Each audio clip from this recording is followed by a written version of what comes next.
Shaun, crisscross worldwide, how do you feel about not only losing to Brighton but backing that up with a defeat in the League Cup for the first time in ages, falling to Breidablik in the semi-final? Yeah, not ideal. Look, we've got £11 million to spend, so I think it's about time that we did something with that.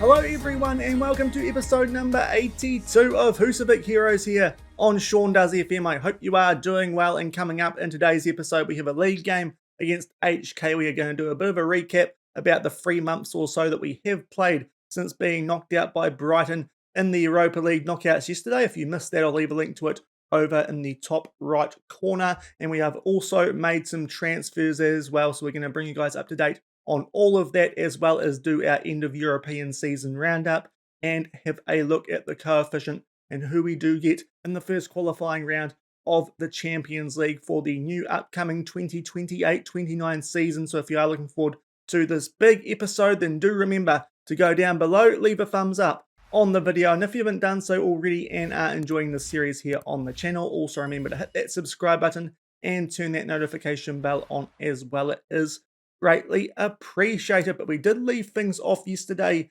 having lost to Brighton on penalties in the second knockout round of the Europa League. We were looking to bounce back off the back of that in the League Cup, trying to win that for the 7th time in a row. But as you would have been able to tell by the intro, that did not go to plan at all. Missing out in the semi-finals thanks to a 1-0 defeat away from home to Breidablik, albeit we did put out a very heavily rotated team for that game, of course, with all of our first team players having just came off a 120-minute game against Brighton plus penalties. But still, with some of the suspensions that we did have going into that second leg against Brighton, we did have some first team players available who should have done enough for us to win that game. Unfortunately, it was not the case somehow, not picking up the 1-0 win there despite a little bit of dominance over Breidablik. It was not a great performance, truth be told, and we lose the League Cup for the first time in 7 years. That's our first loss in that competition, I do believe. We miss out to Breidablik, and they subsequently did lose the final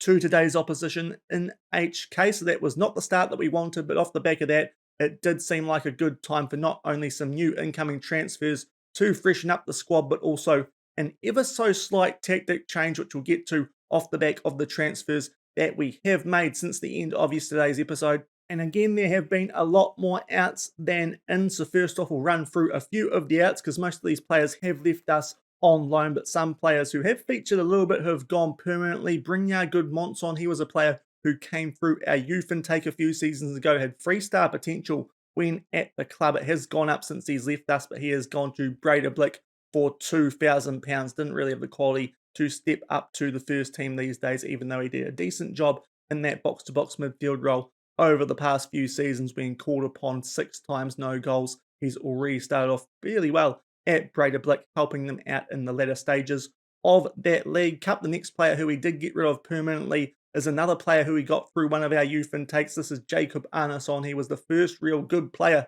who we got for our youth intake here at Volsungur, the young striker. He is now 21 years old, 2.5-star potential. Thought it was a good time to let him go, and we did get £4,000 for him. He has gone to Nuts KR, and again has already picked up a goal in 5 starts for those guys. Next up, a Brazilian left back who at the time didn't quite have enough potential, I thought, for the club. 3.5-star potential, which isn't bad, but we decided to cash in on him, and that was Inacino. He goes for £38,500, but it should rise up to £54,000, and I do believe there's a percentage of profit from next sale clause in that contract that we did for his sale as well. But he leaves us having never played for the first team, picking up a decent amount of coin there for a player who really we just loaned out a few times. He ended up having a few seasons at Poor, got a goal in amongst that time, but in the end, not a player that we would have used, only at about 3.5-star potential, which I am looking at getting above that for the players that we bring in for our youth system now. So we decided to let him go while a decent offer did come in from Campinese. And then a few more recent departures. These are players who we weren't going to renew contracts with, and they did get picked up by teams, and we decided to offer them out to them straight away, and they took up that option. So we do make a little bit of money off of these players. The first one is a little bit of a club legend, one of the first wingers that we did bring into the club with the purpose of getting him homegrown at club and in nation, and that is Shaun. He is in the best overall 11, but in the end, he was down to 2-star ability, 2.5-star potential when he did sign to join a new club at the end of his current contract, and we decided that we'd just cash in on him, whereas we do have quite a bit of depth at the wings here at Volsungur. So he leaves us having been a really important part of our early phases here at Volsungur, getting us up from the lower divisions of Iceland up to the top division. As I said, he is a starter in our overall best 11, 65 appearances, 13 goals, but he has also gone to Campinese in Brazil. So that is the end of Shaun at Volsungur. He was a wonderful servant to the club, but he was still a foreign player despite being homegrown in nation and at club for European registration purposes. And the next sale that we made, the last one, was Alon Fredriksson. He was a backup goalkeeper who didn't get a lot of game time when he was at the club, 2-star ability and potential. We decided to get a little bit of cash for him, seeing as he was going to leave at the end of this year as well, and he has gone to Nuts, just Nuts, not Nuts KR, for £1,500, just getting a little bit of money for a goalkeeper that we weren't really going to use anyway. So those are the players who have left. We have got a few more players who are leaving at the end of their contract, unfortunately, because I did a bit of a speed run through the games that we did play in between yesterday's episode and today's episode with quite a bit of time to cover off. I wasn't quite as switched on to renewing player contracts as I usually would be. So we've got some other players who will be leaving us. The most notable one is Ivkovic, the backup goalkeeper who did feature against Brighton in yesterday's episode. Unfortunately, I forgot to renew his contract. That does mean that we have looked to replace him with one of these ins on the left-hand side. The other player was Bjorn Boggy Goodness, the third choice striker, who we did sign for £2.4 million a few years ago. Luckily, he has now actually decided that he wants to stay, but that is another reason for one of these additions over on the left-hand side, the more recent ones, which you can see there. But it is time to have a look at the 4 new players that we have brought into the club in this current transfer window. We do have another one opening up right before we do get into Champions League qualifying, so we should have a few more players joining going into tomorrow's episode as well. But the first player who we did sign, this is a centre-back come defensive midfielder for the future. Our scouts really like the look of this guy, and that is Serdan Dedic. He joins us from Victoria Pilsen for £50,000. That is a very cheap price for a player with at least 4-star potential, could potentially even be 5-star potential, 2-star current ability, very good aerially, 15 heading, 12 jumping reach, only 1.8 meters tall, but he still looks like he could do a very good job for us either at centre back or in the defensive midfield. And for £50,000 at 17 years old, I felt like that was a really good deal. Lots of pros, not many cons, and he joins us from the Czech Republic, having not made too many appearances there for Victoria Pilsen, but still a very good player for the future. He will be living in our under-19s for a while, but hopefully in a few years' time he will be good enough to feature in the first team. And off the back of that, our one main signing in this past window for the first team, just having a look through our squad after that loss to Brighton and again to Breda Blick, I did notice some of our defenders don't have that much potential. Looking at the likes of Mbiyamba, Corbo, and Sarah Fellini in particular, couldn't quite find enough replacements who would outdo all of those players. But one player who I thought might complement Mbiyamba quite well in particular was Tiago Paulo. We have signed him for £1.6 million, could rise up to £1.9 million, but he is a Portuguese centre-back. You can see already he's actually valued a little bit over what we paid for him, which is nice. 3.5-star current ability, 4-star potential. He is listed as a right back, but I think he's a little bit more of a centre back. He's got decent marking. His heading's not the greatest, but 15 jumping reach, 1.87 meters tall. He's got decent enough passing, and in particular, I did like his bravery, his concentration, and his decisions. That's something which I haven't really looked for too much in centre backs in the past, probably an area where we are lacking in a little bit with our centre backs, and hopefully him alongside the very good aerial threat of Xavier and Mbiyamba, they will form a very strong centre-back partnership. That does mean that reigning player of the year, Gabriel Corbo, has been bumped down to the second 11, but there is a fair bit of interest in Mbiamba from some MLS clubs, so if a big comes in for him, Corbo might find himself back in the first team, albeit Mbiamba is a player who is proving very hard to replace with his aerial threat. As I said, it's very hard to find any centre-backs in this game who are better than Mbiamba. Looking at the likes of Kerr Smith, who he signed back in the Tottenham beta save, he's not as good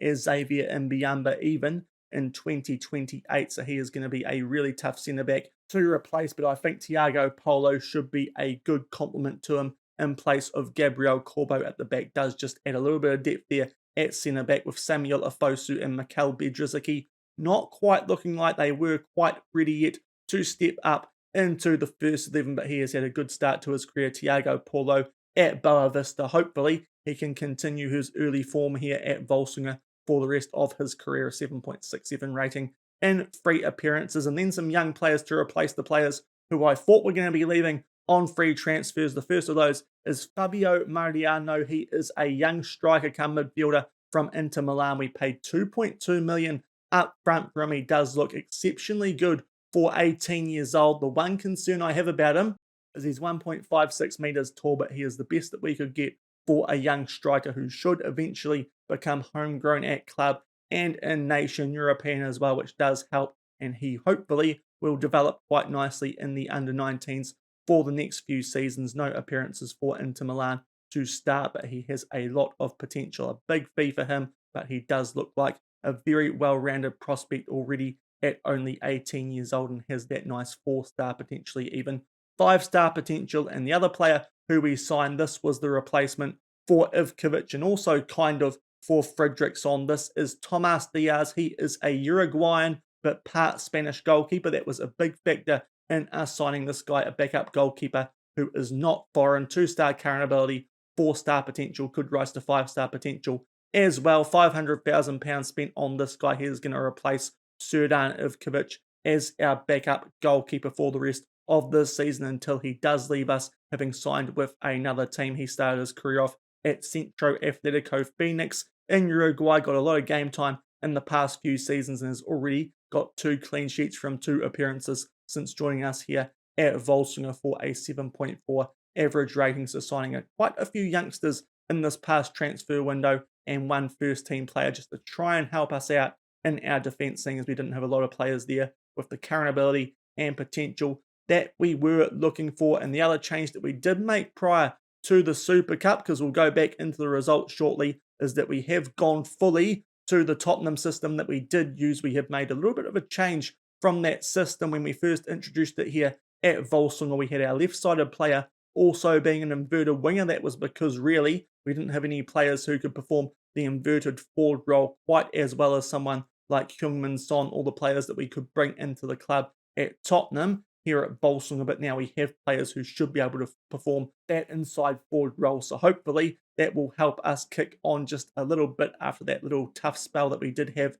earlier this season. It might make us a little bit better than what we were already with those 2 inverted wingers, 1 inverted forward now on the left-hand side. And hopefully that also brings out a little bit more out of our left back. We've just been struggling down that left-hand side, especially in European competition in the save so far. So hopefully now with the improved players that we do have here at the club, that will help us just kick on that little bit more. But this is what the first team does look like at the moment. Just that one change at the back, Thiago Polo coming in for Gabriel Corbo. But otherwise, this is pretty much the same team that we did have at the end of yesterday's episode. The only other change that I would like to make is I'd actually have Chaka Traore starting over Fredrik Larsson. He's a little bit more suited to that inside forward role, but unfortunately, at the moment, Chaka Traore is out with an injury, albeit not out for too much longer, only 4 more days, but he would be in there for Fredrik Larsson. But otherwise, exactly the same team. A few changes on the bench with Petrovic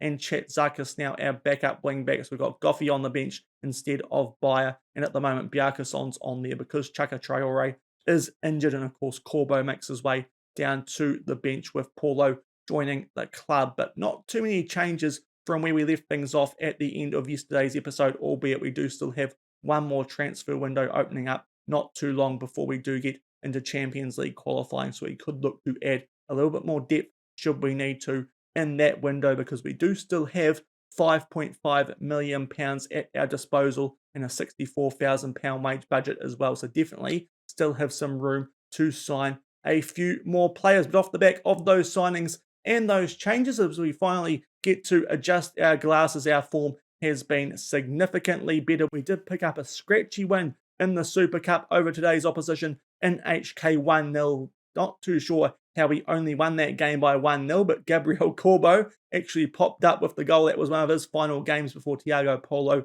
got the starting role over him, but that was a game that we were thoroughly dominant in, so it was encouraging signs despite us only winning 1-0, and then we have started the league season. A narrow 1-0 win in our first game over Nuts KR, but off the back of that, very, very convincing wins away at from Reykjavik and at Cordringa before taking on Hafnarfjordur. This was with our second 11 and picking up a 1-0 win there as well. So far, we have picked up one of two trophies. We are not on for a domestic quadruple this time around, but could still pick up a domestic treble with the Super Cup, the league, and the Icelandic Cup. But we are unbeaten in the league, and that does mean we are on top, joint with Keflavik and Vala Reykjavik, but we do have this game in hand coming up against HK, a team who we do seem to play quite often at this time of the year. They're usually a team who end up right behind us on the table, albeit they are struggling just a little bit early doors here in this season, down in ninth, but they will no doubt be a team who rises up the table at short notice, hopefully not off the back of this game that we do have coming up against them. As I said before, we've got a few injury concerns going into this one. Chaka Traore, the most notable one. That does mean Frederick Larsson starts, even though I ideally would have him on the bench and Traore starting. But you did see our team going into this game before, so it's time to play one of the few league games that you will see on camera this season, taking on HK away from home. And off the back of that, we can get into the European roundup, and hopefully we can keep our unbeaten record intact with the slightly modified version of the Volsungur Tiki Taka. 7 minutes gone, we have our first highlight of this game against HK. They are at home in the white and red. We are in the St. Patrick's Day green. St. Patrick's Day, as I do recall, this great chance here for Frederick Larsson, but their goalkeeper tips that over the bar, but hopefully that's an early sign on camera of what Frederick Larsson or Chaka Traore could offer us in that inside forward role. It is Hugo Dupont, one of our former players, who does deal with that corner. Still 0-0 after 10 minutes here. And now up to the 17-minute mark, it is a throw-in here for HK, and Dupont puts that into the mix, gets it back, and they do look to get something going here down this left-hand side. But we have started the league part of the season off quite well, which is what we needed, because not too happy with the way that we did miss out on making the League Cup final, missing out to Breidablik. That was a little bit of a shocker straight off the back of that result in yesterday's episode, but hopefully those changes that we have made since then, both in the tactic and somewhat in personnel, can help us strengthen up and get back on track. It looks like it's done the job so far, albeit HK on the attack here. Ian Carlo with a rash slide tackle right on the edge of the box. No complaints there. And for the first time this domestic season in the league anyway, we might be conceding a goal. It's from the penalty spot. Hugerwerf sends Sarah Fellini the wrong way, and quite a bit against the run of play after 18 minutes. HK do have a 1-0 lead here at their home ground. Clear-cut penalty, slots it away in the right corner. 1-0 HK coming up to the 20-minute mark. 23 minutes gone. We are looking to strike back in this one. Pretty happy with our play either side of that penalty, but we need to get something in the back of the net, and Alejandro Meza tries to get something going here down the left-hand side. Arnason tries to pick out Nygaard there at the far post, but we do keep possession and look to get something going. Larson, nice ball there for Arnason. Can he square it? Tries to beat the goalkeeper there at his near post, very much like Diogo Jota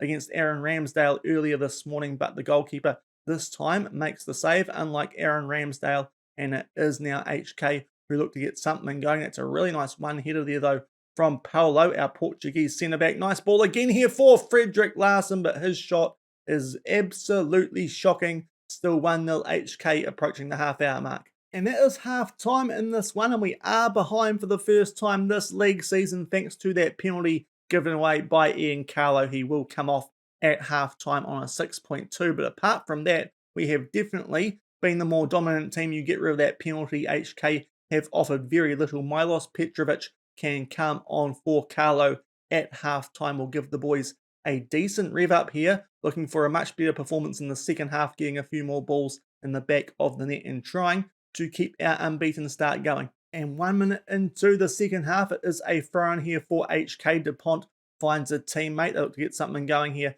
down the right-hand side. Sigurdsson tries to pick out his left winger there in Hergerworth, but Mazer with a good interception, and we look to build from the back. Hopefully, we can strike right out of the sheds here in the second half after that slightly disappointing first half. Benjamin Rubio is one-on-one with the keeper. He gets brought down there by an HK defender who is on a yellow card. The referee is going over to him. This could be a massive moment in this game. Indeed, Alexanderson gets his second yellow card, so we now have a big advantage for most of the second half. It's a penalty to us. The goalkeeper goes the right way, but Benjamin Rubio with too much power into the bottom left corner. He now has his 11th goal for the season. His form has been much better since it was in the European campaign. He started to pick things up. A big moment there, red card and a penalty, which we take care of. 1-1 at the 50-minute mark. And up to the 61-minute mark, it is another highlight here, starting with a throw-in taken from Hugo Dupont for HK, but yet again their link-up play not too great, and Milos Petrovic gets the ball back for us, and we look to do something here on the counter-attack. Frederick Larsson this time looks to take it around the goalkeeper. He has had a number of good chances today, especially in that first half, but finally, just after the hour mark, he does take one, and as I said before, that early penalty and red card in the second half looks like it is going to be a massive moment. Nice ball there from Caviglia on the counter-attack. 2-1 Volsungur just after the hour mark. And up to the 67-minute mark, again, HK do start with the ball, and Hugo Dupont taking a free kick for them. They do need to strike soon. I do think the momentum is well and truly in our favour in this one, but that ball is too deep. Mbiamba can take care of it already. Liking the look of that Paulo Mbiamba defensive partnership there, and especially with Corbo on the bench. We try and play a ball forward there for one of our attackers, but it does fall straight into the HK goalkeeper's hands. He pumps this deep. They do win that header, but it is Mbiamba who can tidy things up. And can we look to wrap this one up with 20 minutes to go, get a cushion goal against the 10 men here of HK? That red card could prove oh so important in letting us back in this game and winning this one after being 1-0 down at half-time, thanks to the penalty given away by Ian Carlo, and Nicolucci will pick up yet another assist. Some really good short passing there to slot through Patrick Nygaard, who puts that into the bottom left corner, and that red card is proving very important in this one. We have been able to well and truly take control of this game since then. Some really good work there, cutting inside from Frederick Larsson, finds Caviglia, finds Nygaard, and is now 3-1 Volsungur with 20 minutes left. And up to the 88-minute mark, we're going to make our last substitution. Brought Goffey on for Caviglia not too long ago, but now it is Mbiamba down to a red heart. So Gabriel Corbo can come on for him as the last substitution, just giving Paul Stein Arneson a little bit of time there in the box-to-box midfield role. Our assistant manager did suggest the midfield combination of Galtason, Arneson, and Goffey. So just going to have a little bit of a look at what that does here for the last few minutes, but not a lot of time. And we get no highlights. That was a very dominant performance, albeit we did give them a leg up in the first half with that penalty, and Carlo not having a good game. But off the back of that, we did really kick into gear there in the second half. Frederick Larsson performing well down the left-hand side, as did Alejandro Mazer. So that is encouraging, albeit they usually do perform quite well at domestic level. Hopefully that can continue in European qualifying coming up in tomorrow's episode. But a very good performance. Didn't quite match our XG, but we still dominated that game. They didn't have many shots on target, especially when one of them did come through a penalty. And in the end, we do come from behind largely thanks to that red card at the start of the second half and pick up a 3-1 win. And what that does mean for the league table is we are now 3 points clear on top, having gone a quarter of the way through the season for the most part. But that will do it for the gameplay part of today's episode. We'll come back shortly and start to get through our European roundup. And it's time for the first part of our European roundup. We're going to have a look at things before we do click over into the new European season. We are going to start off with the teams who did win the European competitions. I do find doing this before we have a look at the individual league results can make a little bit more sense, because then we can see which teams are going into which European competition for the upcoming season. We will start off with the Conference League. And as we suspected when they found themselves making their way into this competition after a rough Bundesliga season last time around, it is Borussia Dortmund who do win the Conference League. They do beat Villarreal 2-1 in the final. So Borussia Dortmund will pick up the Conference League, guarantee themselves Europa League football for this upcoming season, albeit they probably should have done a little bit better than that in the Bundesliga. Anyway, we make our way up now to the Europa League. It was a final between Real Sociedad and Atletico Madrid, and Real Sociedad scored 2 goals in extra time to upset their bigger Spanish rivals. So Real Sociedad do get their name on the Europa League. We'll just go back a little bit and see what happened to Brighton. They missed out in the quarterfinals to Sevilla, going down 3-1, so could not back up their performance in the Conference League last season with a win in the Europa League. And off the back of this season, I do note that Allegri has resigned from Brighton as well, seeing as they did not make their way, I believe, into European football for this upcoming season. So Brighton, after a few good seasons in Europe, might be making their way down just a little bit now. Might not have to deal with the Seagull Derby too much more in upcoming seasons, depending on who they do get as their new manager. But Real Sociedad do pick up the Europa League. And then the Champions League, Manchester City, for the first time in this save and in life in this universe, do pick up the Champions League. They defeat the reigning champions in Bayern Munich 3-2 in the final. You can see down there Benjamin Rubio, still the top goal scorer. That does mean that he broke Cristiano Ronaldo's record of the top goal scorer in the Champions League. I do believe that was from 2013 with 13 goals, but Benjamin Rubio does now hold the record for the most goals in a Champions League campaign. Patrick Nygaard, the most assists, and we did pick up as a club the biggest overachiever award in that little media review that you do get after European competitions for our performances in the Champions League. We'll go back just a little bit and have a look at how the teams from our group did get on in the knockouts. Of course, it was Man City, so we know how they got on, but the other team who got through from our group was Barcelona. They suffered defeat in the very first knockout round, missing out 5-1 to RB Leipzig. So Barcelona didn't really do that well, despite just getting past us in the group stages of the Champions League. But the other team from our group ended up winning it 3-2 in the final. Manchester City are the Champions League winners for 2027-28. And we will now make our way over to the league that Manchester City are a part of and have a look at the top 5 leagues in Europe. And you can see there Manchester City also picked up the Premier League by 9 points. Man United, Arsenal, and Chelsea will be in the Champions League next season. Liverpool and Newcastle in the Europa League. So that money that Newcastle do have in game looks like it is finally coming good for them. And Everton, very much against the run of play in real life, but they make their way into the Conference League, about 4 points clear of Brighton and Tottenham, who are not far behind, looking for that 7th position. Down to La Liga, Santander, Real Madrid just beat Barcelona by a point to become the champions of Spain. Real Sociedad in the Champions League. They would have been anyway, of course, because they did win the Europa League over Atletico Madrid. That is a big blow for Atletico Madrid because they miss out on European football entirely. Valencia and Villarreal in the Europa League, and Espanyol will be in the Conference League. Over to Serie A, and it is Juventus who pick up the title there very comfortably by 13 points over both of the Milan teams. AC above Inter. Atalanta pick up the last Champions League spot with Bologna and Napoli in the Europa League, and Lazio in the Conference League. So maybe a little bit of a surprise there that Roma aren't up in the mix, but that is not too surprising. The teams in Europe from Serie A down to the Bundesliga, Hertha Berlin were in the relegation playoffs. That is a big drop considering we took those guys on in the semi-finals of the Conference League last season, but the teams who did perform well were Bayern Munich. They won the title in an absolute landslide. Borussia Dortmund do indeed make the Champions League a much better season than they had last season, with RB Leipzig and Augsburg also in the Champions League, albeit all those teams a long way off Bayern Munich. It is Bayer Leverkusen and Freiburg in the Europa League, and Gladbach will be in the Conference League. And down we go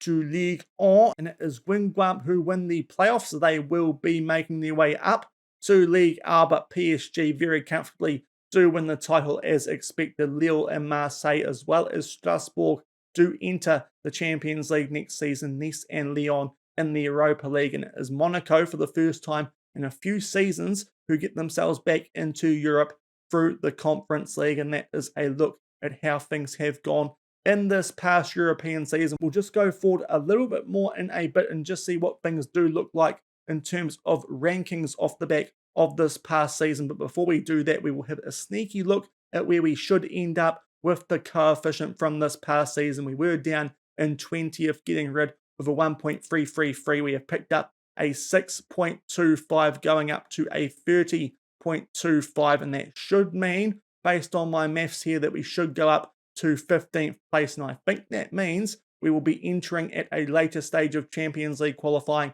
in the season after this one, and we might also get an extra team in Europe as well, so that could be a very useful jump. It is what we were looking at this time this year, what we were looking at doing, and we have achieved it. So hopefully that comes with some nice rewards. We'll go forward a little bit and just make sure it is the case. And we've gone forward to mid-June when we do get all these inbox items about the past European season. The first one, the Islands dealt in, has now gone up from 43rd to 36th, the highest jump for a top flight league in Europe. Some more progress made there for the Icelandic league, which is good. We have risen up the European club rankings yet again. We have gone up from 36th to 24th, so we are now right in the mix in terms of the top teams in Europe, which is nice. Still have a little bit of work to do to become a Champions League regular, it is fair to say, but it's another good rise for us. We'll just have a quick look there over at the rankings, see who we are in and around, splitting the likes of PSV and Shakhtar, so it's a good little area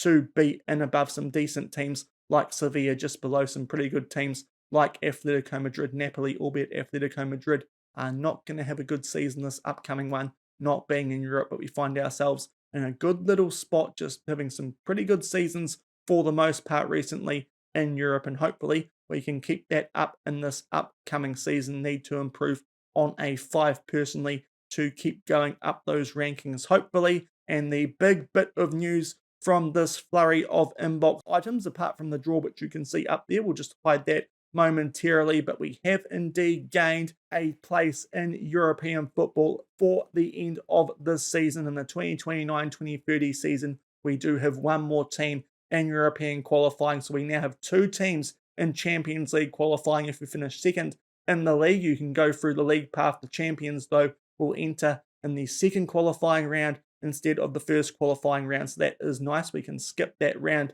which usually is a little bit of a cakewalk for us. We now have a team in the Europa League, and that is in the third qualifying round, so that is a nice deep round for an Icelandic team to hopefully make their way into the Europa League, or if not, they can drop down and make their way into the group stages of the Conference League. And instead of 3 teams in Conference League qualifying, we now have 2 teams down there, with one of those teams rising up into that third qualifying round. So that is a very nice rise for us in the coefficient. And of course, the main reason for that is because indeed we did go up to 15th place. It's going to be a little bit trickier for us now, because that 5.5 was the first season that we were in Europe, albeit that was down in the Conference League and we didn't get out of our group. So I would like to think that we can still improve on that, but hopefully next season we can start getting a little bit more help from other Icelandic teams, now that we will have more Icelandic teams in European qualifying and at a later stage as well. But we could actually sneak above Denmark this upcoming season. They are getting rid of a very nice year in 11.125, so we could still be up for a little bit of a game, but we do need to keep a little bit of an eye out below us, as well as Switzerland already would be going above us. So I'm not too sure how big a game we could potentially make in this upcoming season, but certainly hoping that we can at least keep ourselves in that 15th spot and keep those 5 teams in European qualifying for the next few years. So that is what the European roundup does look like. We've made our way up to 15th and get an extra team in European qualifying for the next European season. And our draw for Champions League qualifying we have had should be some pretty comfortable ties coming up at the end of this week and the start of next week. First off, we are taking off Football Club Partizani in the first qualifying round coming up in tomorrow's episode. They are from, if we go and have a look, Albania, 2-star reputation. That should be a team that we are pretty well capable of dealing with. Hopefully that is the case. And if we can get past those guys at the start of next week, we will take on the winner of the tie between Molfeheva or Giulietta, and I would like to think that should be about just as easy as Partizani will be in the first qualifying round. If we can get past those guys, we will make our way at least into the group stages of a European competition yet again, but we do want to get back into the Champions League and keep that nice Champions League money flowing into the club. But that does it for today's episode. A big one with that European roundup and that game in the league against HK, keeping our unbeaten record in that competition going. If you did enjoy today's episode, then do remember to go down below, leave a thumbs up on the video, and if you haven't done so already and are enjoying this series here on the channel, also remember to hit that subscribe button and turn that notification bell on as well. We will be back tomorrow for that first qualifying round against Partizani. We might only show the one leg depending on how out of hand things do get in the first leg of that tie. Of course, last year we put on a show winning the first leg by 13-0. So if it gets to that sort of stage, we'll just show you guys the highlights of the second leg, because we might also have some more transfers coming into the club to update you guys on as well. But that's coming up tomorrow, the first qualifying round, as well as hopefully a few more new additions to the club here at Volsungur. But until then, thank you very much for watching. Keep on keeping on, and I'll see you then. Cheers.